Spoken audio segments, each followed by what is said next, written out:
Okay.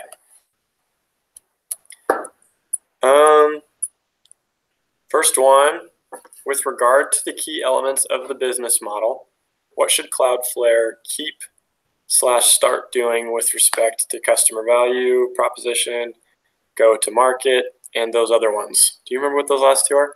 No, I was just looking at those. I was like, I know we Googled them, and CFF has to be cash flow something, right? yeah, business acronym. Okay.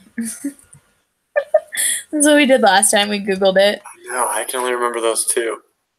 I know. Those are the only two. I was like, when he started like saying them out, I was like, okay, I know those two. Good. He'll know the other ones.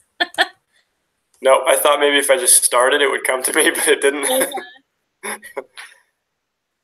Go to market, time on moon. Target operating model. There you go. So, because the other one is like technical operations manager, and I knew that wasn't it. Like that came to mind. And the other one is technical operations manual. So it's the target operating model. And the other one is Customer filled. It is something, right? Customer related. CFF.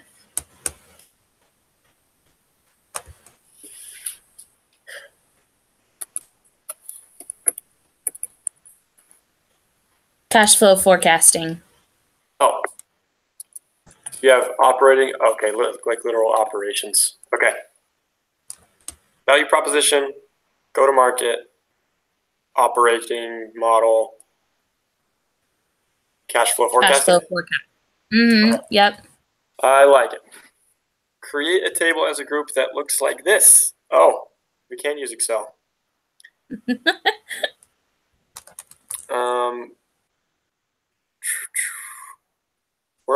Working as a group, take a closer look at Cloudflare's cash flow formula. That's a different question. Okay, so we need to make this table. Okay. I can do that if you'd like. I actually have, like, I was prepared today. I had Excel open before, like, start loading before 2 o'clock. Okay. So it was like good this time. So 1 second and I'll share it.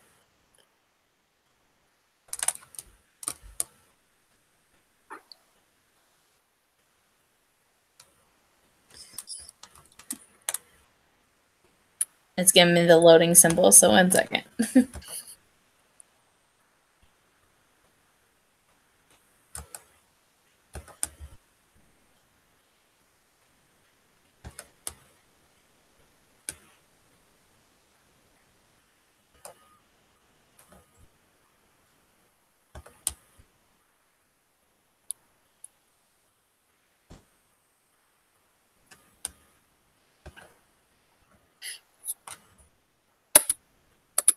How do you share? That's what I'm looking for.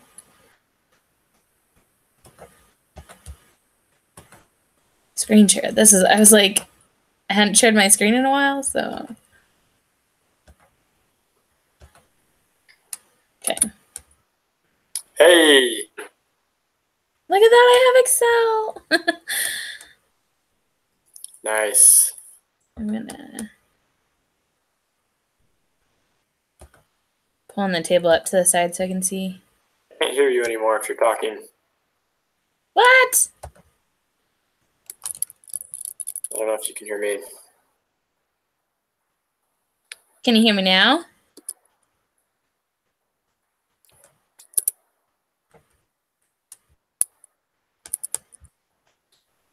Oh no. Can you hear me now? Oh, hello. I'm going to type a message to you.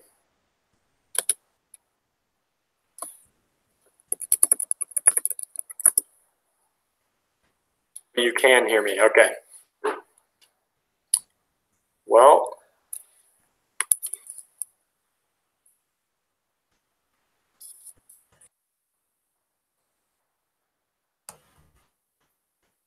Can you hear me now?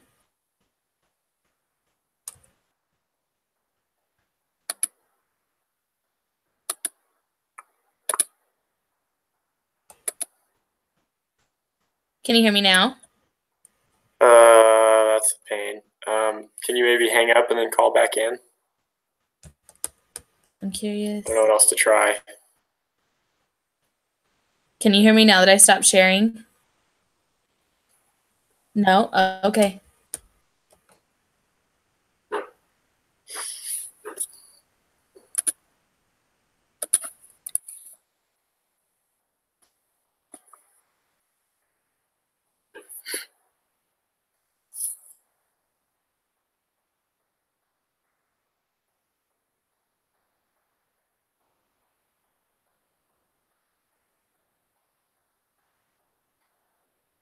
If you're watching at home, we're having technical difficulties.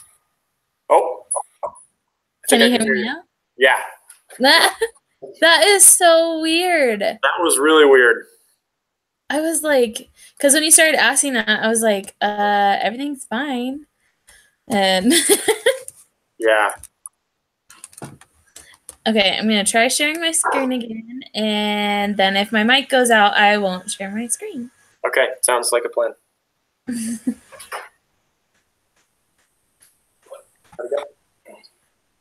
run to the wrong key spot. Okay. You made it. He likes to eat everything. Can you still hear me? Yeah, I can still hear you. Okay, so it worked. That is so bizarre. Yeah, that was random. That was super random. Okay, so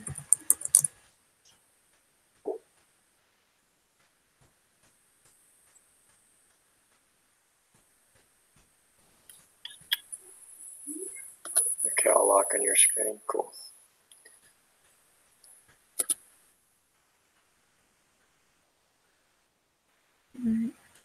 I know there's like all these little handy tools, but I never remember what the shortcuts are. So. Around the hallway. I throw this down there and get it. You can try. Ready? Let's go.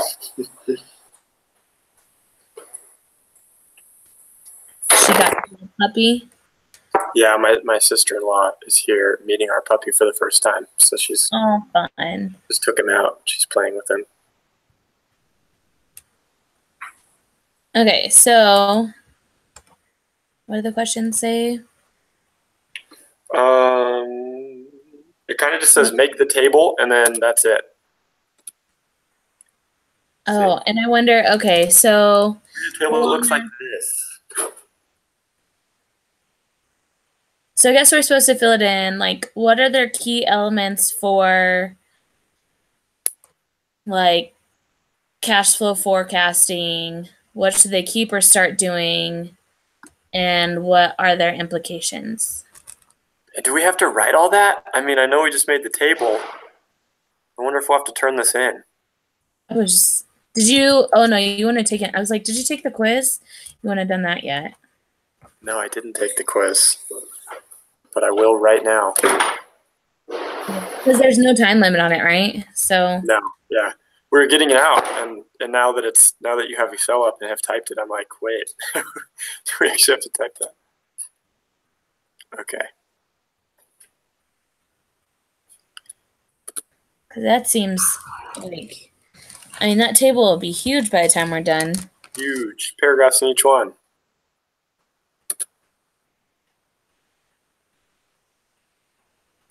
Yes, let's not do more work than we need to.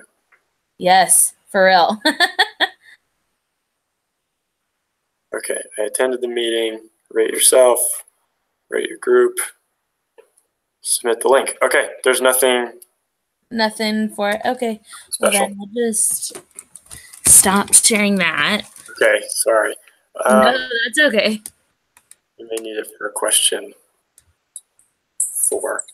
So, I guess we'll just go describe key elements first. I think their customer value proposition is that they offer security and increased speed with decreased bandwidth usage. Well, and they offer it like free, like the base service is free. And the other thing that I liked that like I could see like it being super hard. Sorry, I'm adjusting my cable here. Like they got propositioned by that hacker group, and like the hacker group wanted, you know, coverage. And so they took this stance that like it doesn't matter who's asking, we're still going to provide the service. Yeah. And so I think about like sometimes like future business that I want to do, and I'm like, I know that I'm going to have customers that like I do not agree with life decisions or what they think is okay, but truly to serve them, like I'm gonna have to accept it. And so I thought that was really important, and it's part of their customer value is that they're willing to take on any client no matter what their personal stance on the client is. That makes sense. Did my computer just freeze? Oh, okay, I'm back. Sorry. My internet I switched networks. I didn't think it stopped. That's okay. I was like, I don't know if that was me or you. So no. I don't know if you heard everything I was saying. I think I got the gist of it. Works for me. Go to market. They're kind of, they launched and it's just word of mouth. Yeah. Well, and like they talked about, they don't have like any plans for what they want to do going forward, just that they like evaluate 3 months at a time, which I think is like crazy. Yeah. Let's go back to customer value proposition. I think it makes more sense if we stay on that and then go down through the other rows. That works for me. So is there anything they should change about their customer value proposition? They kind of like mentioned it. I mean, they're still making like really nice money. But like from a money and customer aspect, like probably obtain more paying customers. But as far as like the service and stuff that they provide quality service. I mean, they literally have like technicians around the clock with that pager service situation, which is its own problem. But like as far as a customer, like my site's always secure, and they offer like the way their program is built is the more my site gets attacked, the safer and better it gets. So I can't really imagine like that there's anything they should start doing. They should just keep doing everything they're doing. I agree. I think the service is great. I can't think of anything I would add because the site is constantly getting better. Right. Like you said.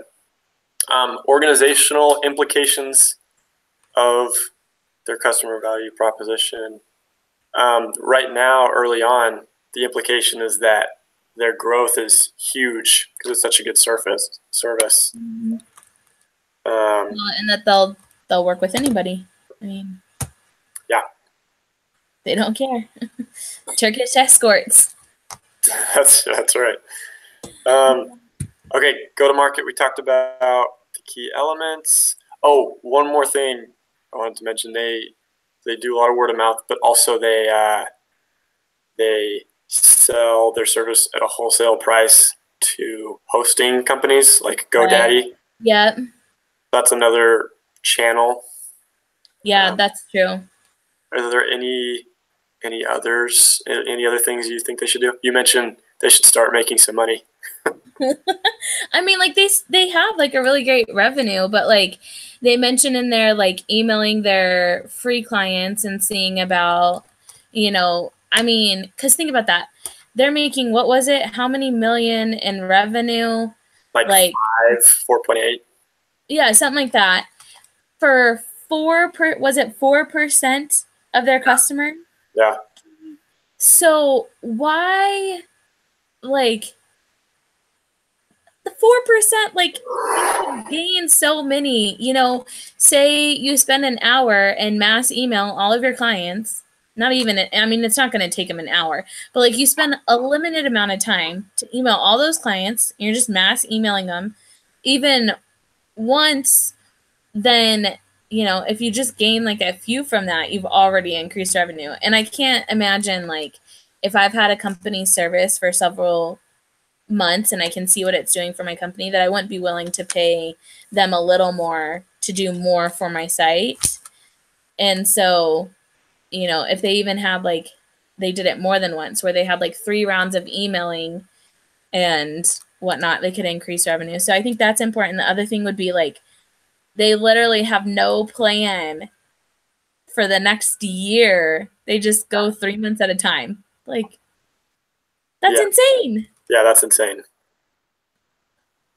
I agree. They should do a little more. They should do more to monetize and be more structured in general. Yeah, that's my biggest complaint with, I guess, the next one, the operating plan. They need some structure because people are leaving, and even the ones that are staying don't like it. Yeah, I mean, I completely agree. So I think their organizational implications is that they've got to find some way to structure and be a little more traditional corporate-wise for everything else to continue to be successful. Yeah. So that means like planning products, you know, a year out instead of 3 months at a time. You know, that's not, you know, changing from 3 months to a year, that's not asking like a ton of the company. That's a very small amount, you know, comparatively to other companies with like 3 and 5 year plans. So. Yeah, you're right. It's simple to be able to do it. Key elements of operations. We've touched on this. It's just like they have a bunch of talented people and they just say, go for it. No rules. And work crazy hours and yeah, that'll be fine. Yeah. Go ahead. Oh, I was just going to say, like, as far as keeping or starting doing things, like keeping things, like I do think it's important to continue to allow them some freedom because obviously like them setting their tasks and knowing what needs done and prioritizing, like they do really well at that. And I think especially somebody who like I legit have the most freedom, most like you can get in a job working for somebody else.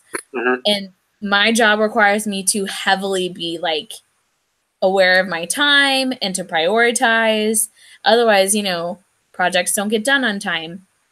Mm-hmm. And if somebody came in and started telling me, okay, you're going to do X, Y, and Z, and it has to be done by this day at this time, and then you're going to start on X, B, and F or whatever, you know, like if somebody came in changing that work style that drastically, I would lose all motivation. Like I was doing fine on my own before. Mm-hmm. This would not, you know, like that would not be acceptable. But I do think that they need to put in place some form of hierarchy so that there are more than one middleman between the founders and your other 30 employees. Yeah. And there's a comment from Michelle Zatlin in there that said, we didn't want to impose the structure.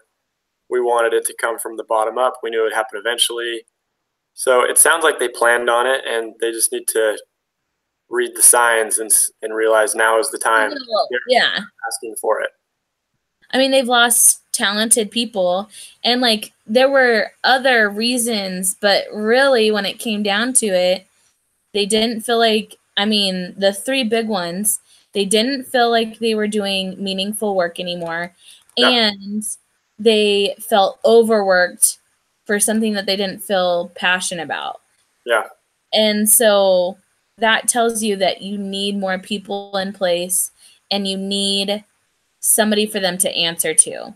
Like, and while it's great that they hire people who are like opportunity employees, they hired, was it Dale or David? One of them was an opportunity hire. And it was unclear as to what his role was and what he was doing. And he was like, in the end, it wasn't worth it, especially the time he was sacrificing from his family. Yeah, they had 2 of them like that. They had one guy who was his specialty was like marketing and monetizing the cloud product. And they're like, that was his specialty. And they said, okay, but we're not going to do that. So he had nothing to do. We're hiring you, but you're not going to do what you're good at. Yeah, and then the other guy who was like kind of into structure and management and setup, you know, he was good at like managing operations teams, but they didn't want to do that either. Had all these random hires that they had no job for. You, but we're not going to have you do what you're good at. Exactly. I did think that one thing that Michelle mentioned to Prince was that, like, you're going to set the tone. So, like, making sure you're not leaving the office at midnight or whatever because you supposedly don't have people that love you. Like, I've been in that work environment where there were things that I wanted to achieve, and the people that had achieved them were working obscene hours and doing ridiculous things. And it was fine because they were single, but as a mom, like, it's not really something I can do. And so I thought that was important that she reminded him, like, you're going to set the tone and you're going to be an example, like, not stay here around the clock. Yeah.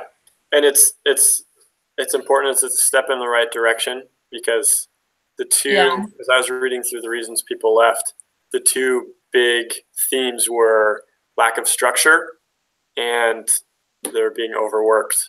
And those two are related, but yeah, so it's important that they set that tone and put some policies in place. Yeah. Okay, cash flow forecasting, key elements. They don't seem so concerned about their money. Like, yeah, the guy doesn't want to earn revenue. Like, he doesn't care. Like, yeah, nobody pays us, really. It's fine. Yeah. Yeah, he doesn't care. One second, Adriana. With the blanket that's on his kennel in the other room, you can put that up there for me. You can also shut the window. Sorry. That's okay. Yeah, the guy doesn't want money. He just wants all he wants is users. Wants to keep making the service better. Well, and I get, like, you know, there's this I can't think, hold on, it'll come to me. Guy Kawasaki. Yeah. He, like, talked about in, like, one of his, like, Stanford addresses about how if you seek out money and that's what you work for, then maybe it'll come, but you probably won't be successful. He said, where if you seek out something to help others, success and money will pretty much follow. Yeah. And so, like, I get Prince is, like, very much of the mentality that, like, they're changing the internet. They're bettering an industry and, you know, making things amazing or whatever, right? Yeah. But at the end of the day, you still need to be able to, like, pay everybody, and you're going to need the money to increase your company because it's clear that you guys don't have the employee power that you need. Yeah. Because you have employees leaving for being overworked. Yeah. Yeah, I think it was funny. There's a question later about fixed costs. I mean economies of scale, but they boast throughout the case study how they have such great economies of scale, so they need to grow volume because they have such high operating leverage, and with more scale, they're going to be so much more profitable. And I think it's true because it's a web-based service, but it's also not as true as he thinks it is. Right. He can do all this with the same set group of people. Yeah. Structure, and he is kind of ignoring some costs he's going to have to take on with more volume. Well, and, like, they mentioned, like, we know we'll have to change. Okay, you'll have to is now you need to. Like, you're beyond the eventually part. You're at the eventually part, and you need to start changing things. Yeah. So, number 4? Number 4, a closer look at CloudFlare's cash flow formula. Suppose we have to hire more engineers in direct proportion to how we scale. Oh, imagine that. How long will it take to become profitable? Use an actual spreadsheet and turn it in after the discussion. Oh, okay. So I have that. I'll share this.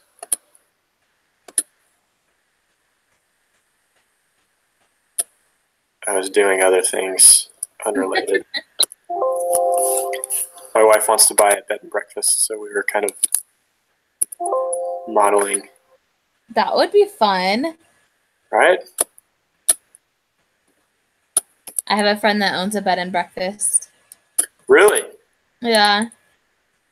They she's like a stay-at-home mom.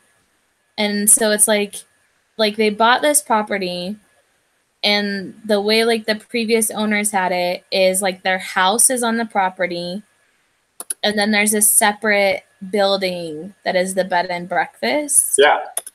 And so they like it. She went through and like remodeled everything. I think they can have like 8 guests, like 8 guests at a time, as far as like there's 8 rooms.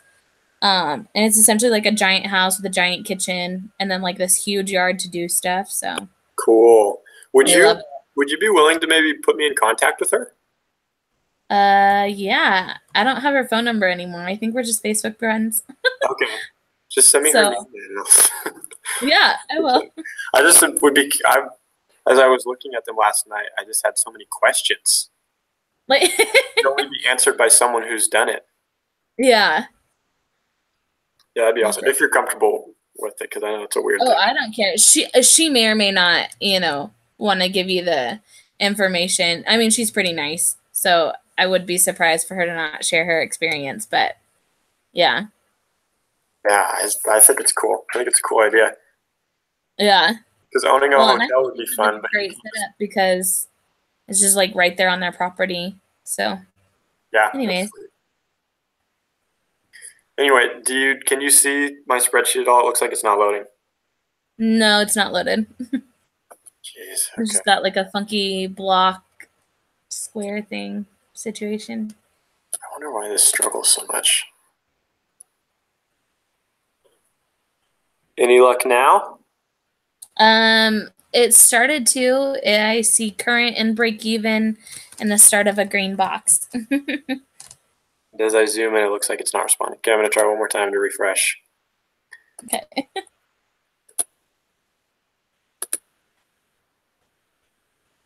Oh gosh, I can't think of her married name. I pulled up Facebook so I could think of her name.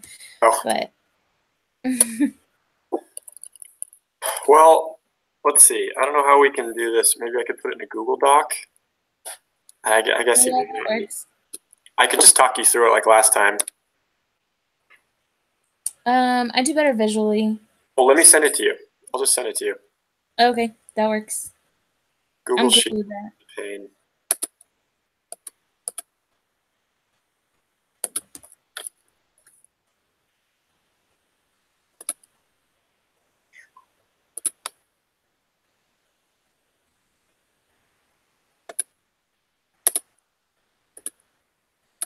Okay. Computer froze. No big deal. I feel like we traded spots. Normally it's my internet and my computer. Yeah.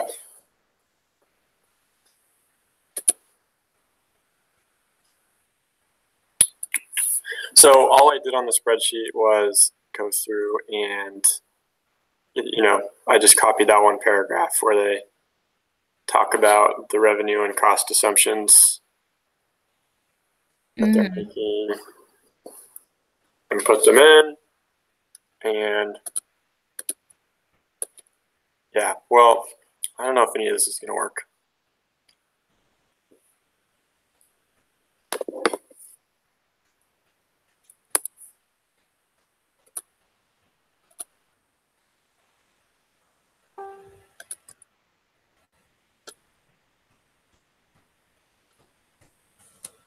Oh, I have a black screen now. Oh, really? Uh-huh. Yeah, all my Chrome windows are not responding. I can hear you, but can't see anything. Oh, crazy. Yeah, I can hear you, and you're just a black square. Right.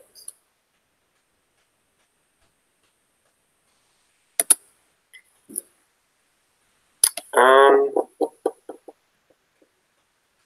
see, what can I do here? I can't like restart Chrome because it'll end the video.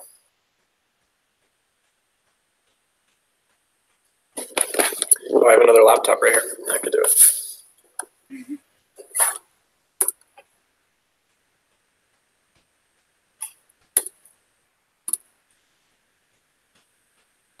While you load that, you can see how well I stay in contact with this friend on Facebook, because I just went looking to pull up the name of the business from her page. Huh? And apparently they moved like a while ago. Oh no. Okay. So I don't know, but I know she had it for like a while. So I'm looking, I'm seeing if like in her, you know how people have like their jobs, if it says in there what it was.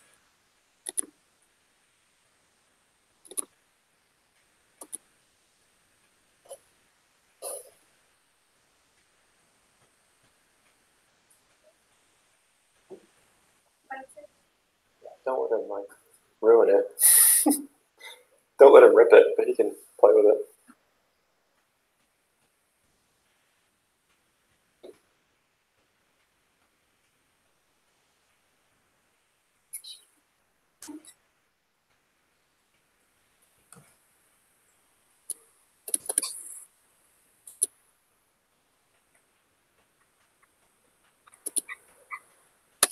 Oh, I really don't want to have to end this video.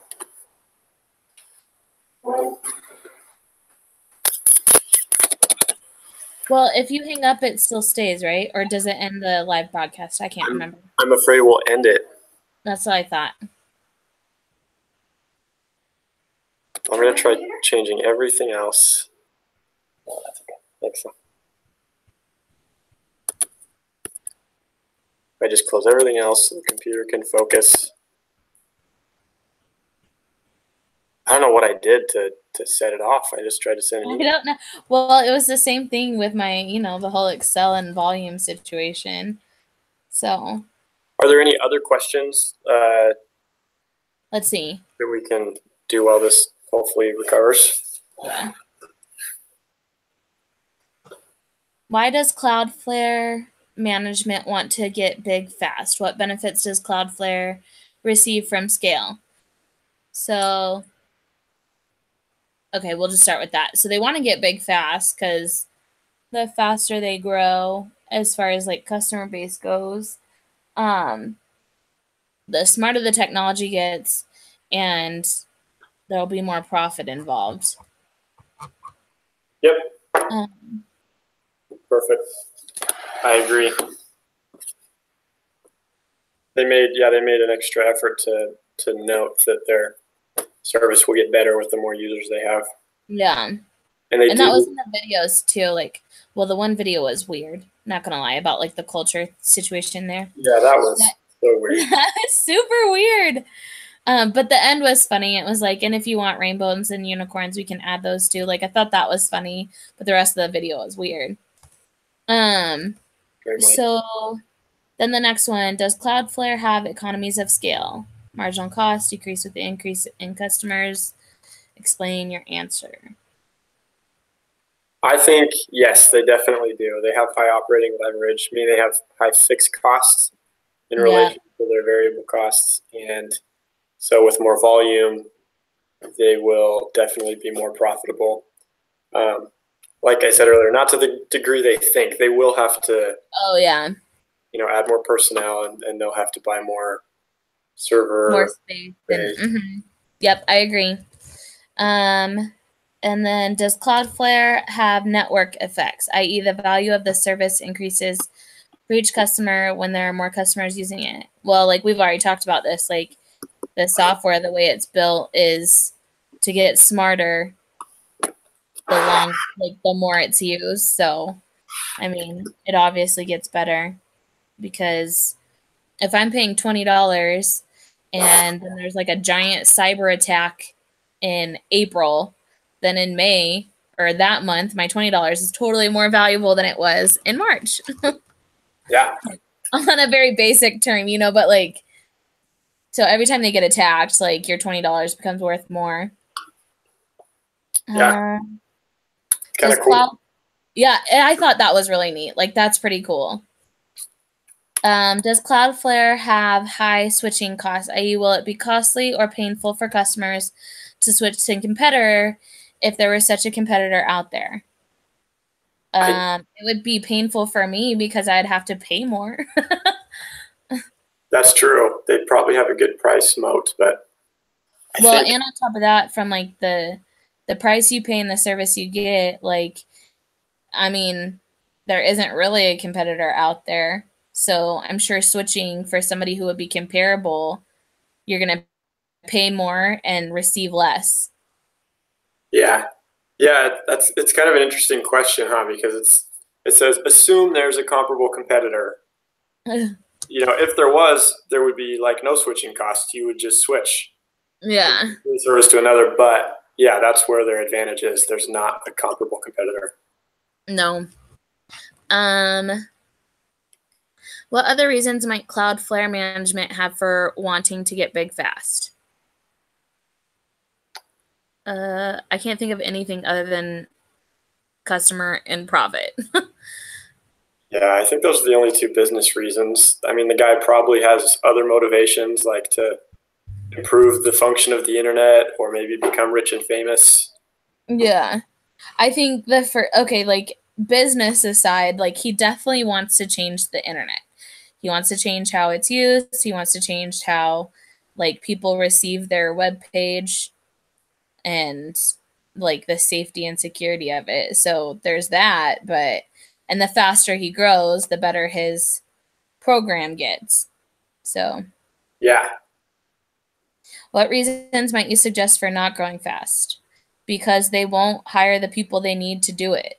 Like, they're growing faster than they have the manpower for. And because of that, they're suffering and they're going to start, like, he already said they know that they have others at risk. Like, he thinks there's a couple at risk. The reality is, if he thinks that he's got 2 at risk, he probably has something more like 4 or 5 at risk. So, yeah. The one guy who left said it really well. The one who, like, his specialty was infrastructure and tech companies. Mm-hmm. Yeah, he said it's a growing problem, and if they don't address it, it will just continue to get worse. So I think now is the time that they need to be focusing on getting these structures in place. Yep, I agree. Another example of that is the first 2 guys that left. The guy who was having a baby and was on call 24/7. Yeah. Like you can't just wait until those things happen and then adjust. You have to preempt those because, like, why was that a 2-man team? Yeah.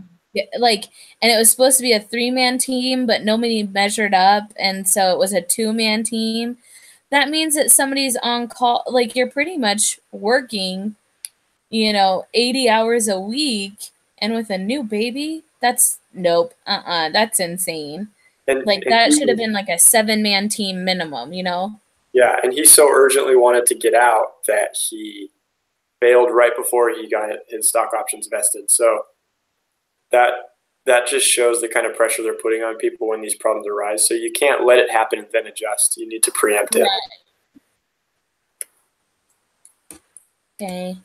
So then discuss each of the, well, we kind of just did that. Each of the recent resignations. For each one, list the reasons why they left, then ask what would have to change for that person to have stayed. Is it worth it to make those changes to keep the people who are left? What will happen to other employees who work there if your changes are implemented? Why do people work at CloudFlare? What keeps them motivated? Did they join the company so they could be told what to do, have process and structure, or to change the internet? So we already talked about the people that resigned. The other part, like, it's absolutely worth it because they're going to lose more people if they don't change it. Yeah. And future employees, like, they might be a little bummed at first that they don't have as much freedom as they thought, but they're going to be glad when they know, hey, if I am sick and can't come into work, this is what's going to happen. Or, hey, if I take a vacation for a week, I'm still going to have my job when I come back. Like, hey, if I have an issue and I talk to, what the heck? Are you still there? Yep. Okay, I opened that Excel document that you sent me, and my almost all my Chrome pages shut down, my screen flashed, and anyways, so everything froze. This is gonna be so interesting to rewatch because I'm gonna end the video by shutting down my computer because that's all I can do. Oh no. When I rewatch it, I'm just curious to see how much of it we'll be able to see or how much we'll. Yeah, I'm curious too.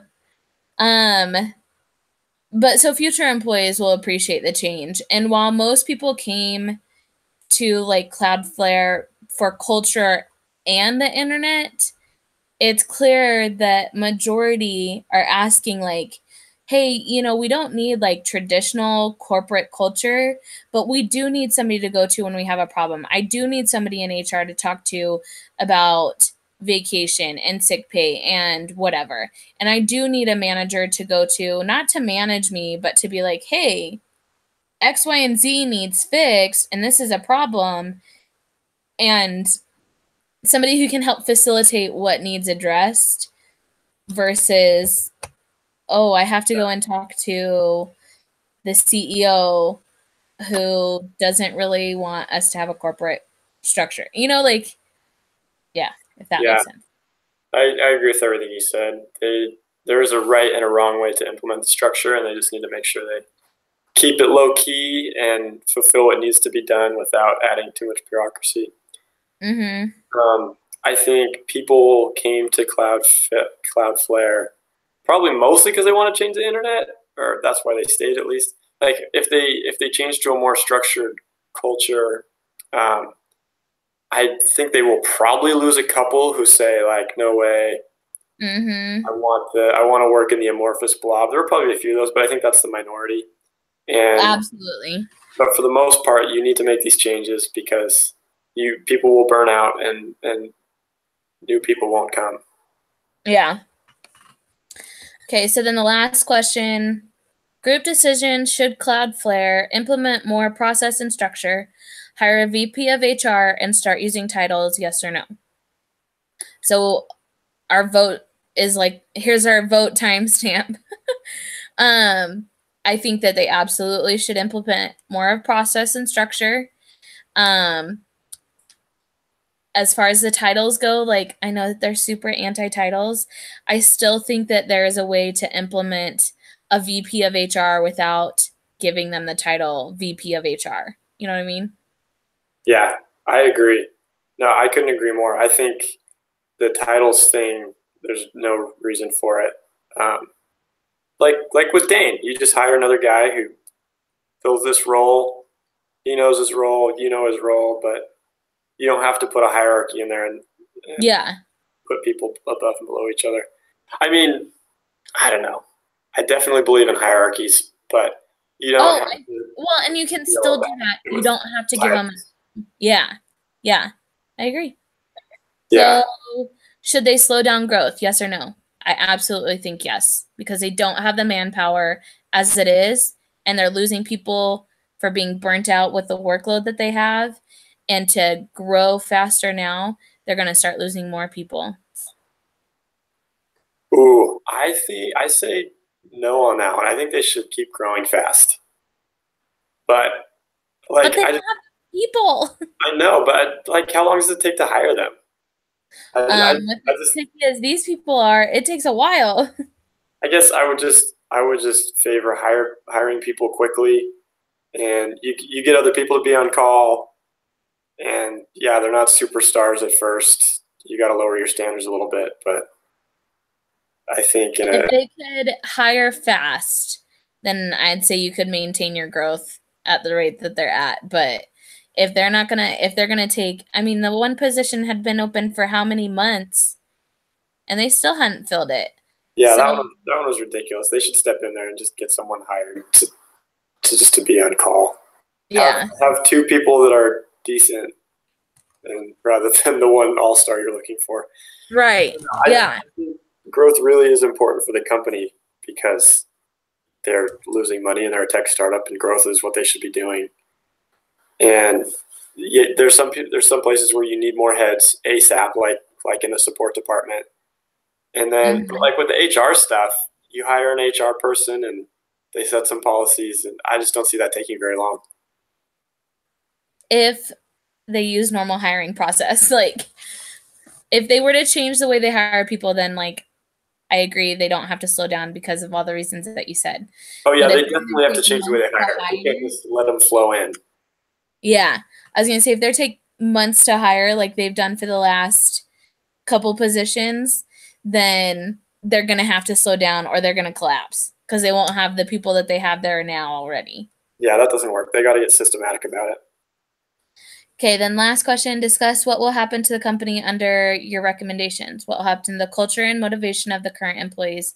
What will happen to the cost structure and therefore profitability of the company? Well, we kind of talked about this. Like, you are going to have the minorities who are like, nope, I'm done, and walk out. But they can still maintain like a pretty lax culture by implementing essentially a soft structure to what they have. Yeah.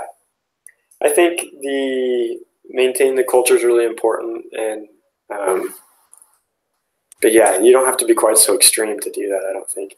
And as for the cost structure question, their fixed costs will go up, but they still will remain a company with high operating leverage. The fixed costs will just be greater. It'll be a little bit longer to profitability, but it will there will still be good economies of scale, and those are necessary costs to take on. They need to keep their mentality of like not throwing bandwidth at problems to fix them, and not adding that kind of infrastructure, but you need more people and you need some HR policies. Yep, I agree. Cool. So do you have the Excel open? I guess neither of us can screen share, but we can kind of talk about it. I was gonna say, it won't. So I opened it, and when I was like, "Are you still there?" Every time I try to open that Excel document, my computer freezes.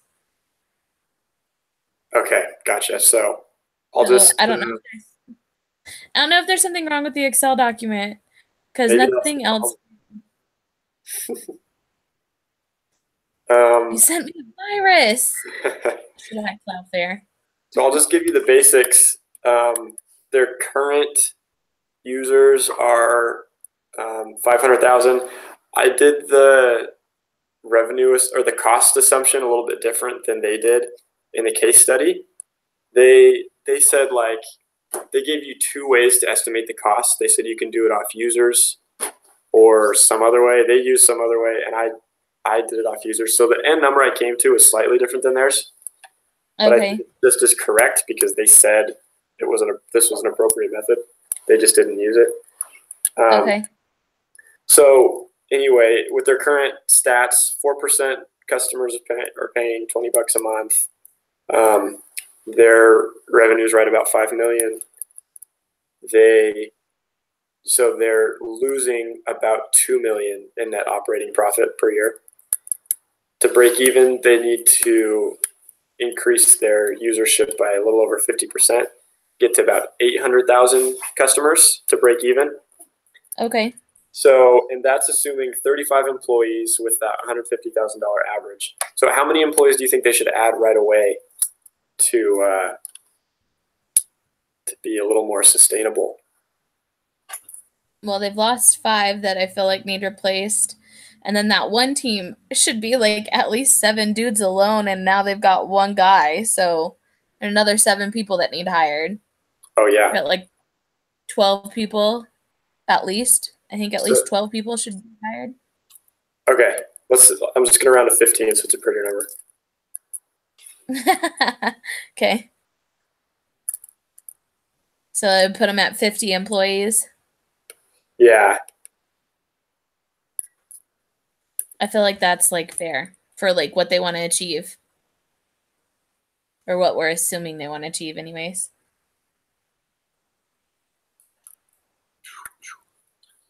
So it turns out when you open an Excel document in on a Mac, it doesn't bring any formulas. What? I heard using Excel on Mac was hard, but I've never had a Mac, so. I think we've talked about I need a Mac for design, but a PC for business. And Yeah. I refuse to spend $1,400, $1,800 or whatever on a laptop. Right. Yeah, this is new one. The Excel is like unusable. Okay, just re-entering some formulas. And now I need to figure out how to do a goal seek. How hard can that be? There it is. Mm-hmm. That to 0.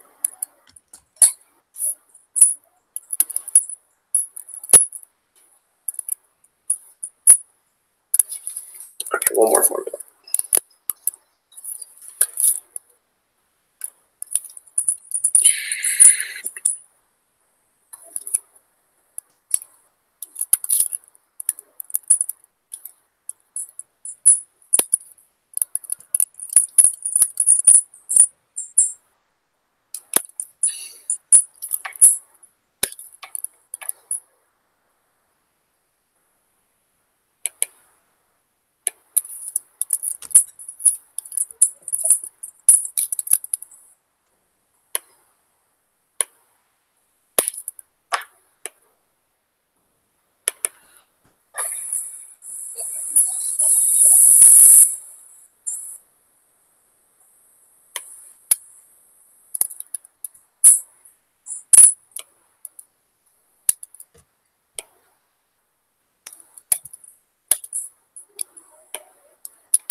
Okay.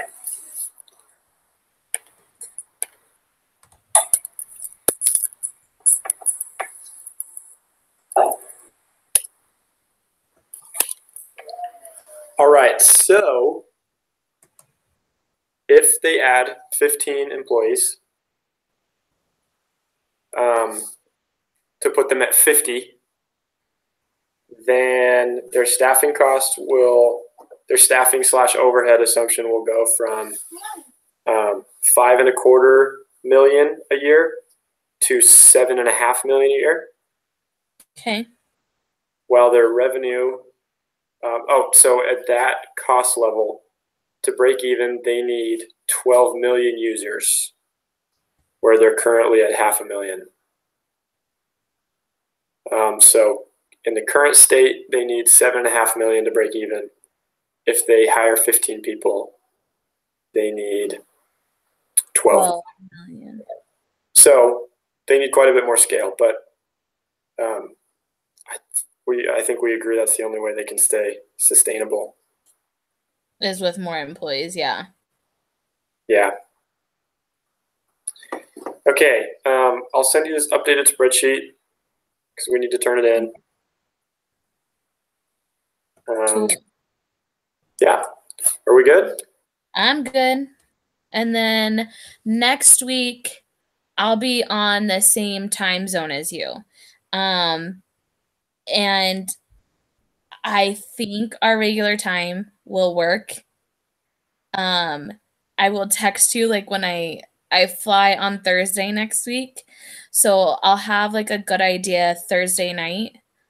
Okay. If that's going to work or not, because I have no idea what all we have going on once I land. I'm not in charge of the trip. Okay. So are you cool with being like a little flexible next Friday? Yeah. Is this like a BYUI trip or is this a work trip?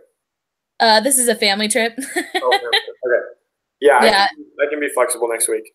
Okay, because we're gonna be. My dad works on like the military base over there on the Kentucky-Tennessee border, so I know we're gonna be on base at some point, but I don't know when we're where to like that day. So. Okay. Okay, cool. All right, see you next week then. Okay, see ya.